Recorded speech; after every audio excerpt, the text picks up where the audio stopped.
किसी नगर में एक साहूकार रहता था। उसकी एक बेटी थी। वो रोजाना घर के सामने लगे पीपल के पेड़ पर जल चढ़ाती थी। उस पीपल में लक्ष्मी जी का वास था। एक दिन उसी पीपल के पेड़ से लक्ष्मी जी प्रकट हो गई और साहूकार की बेटी से बोली, मैं तुमसे बहुत प्रसन्न हूँ, इसलिए तुझे सहेली बनाना चाहती हूँ। साहूकार की बेटी बोली, क्षमा कीजिए, मैं अपने माता पिता से पूछकर ही बताऊंगी। उसने घर आकर अपने माता पिता से सारी बातें कही और उनसे आज्ञा से लक्ष्मी जी का प्रस्ताव स्वीकार कर लिया। इस तरह वे दोनों सहेलियां बन गई।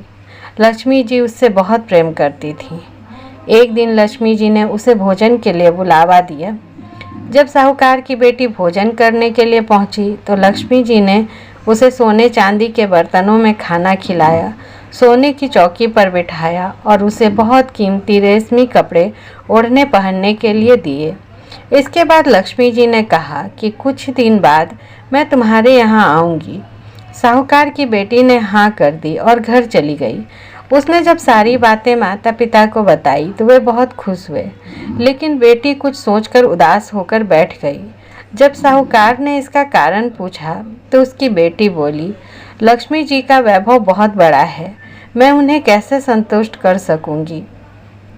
यह सुनकर पिता ने कहा कि घर की जमीन को अच्छी तरह लीपना और अपनी पूरी श्रद्धा से रूखा सूखा जैसा भी भोजन बने उसे बहुत प्रेम से लक्ष्मी जी को खिला देना। पिता बात पूरी ही करने वाले थे कि एक चील कहीं से उड़ती हुई आई और बेशकीमती नौलखा हार साहूकार के आंगन में गिराकर चली गई। यह देखकर साहूकार की बेटी खुश हो गई। उसने पिता की बात मानी और घर को सुंदर तरीके से सजाया, जमीन की साफ सफाई की। चील ने जो हार उसके घर में गिराया था उसे बेचकर लक्ष्मी जी के लिए अच्छे भोजन का इंतजाम किया। उन्होंने सोने की चौकी और रेशमी दुशाला खरीदा। जब लक्ष्मी जी घर आई तो साहूकार की बेटी ने उन्हें सोने की चौकी पर बैठने को कहा।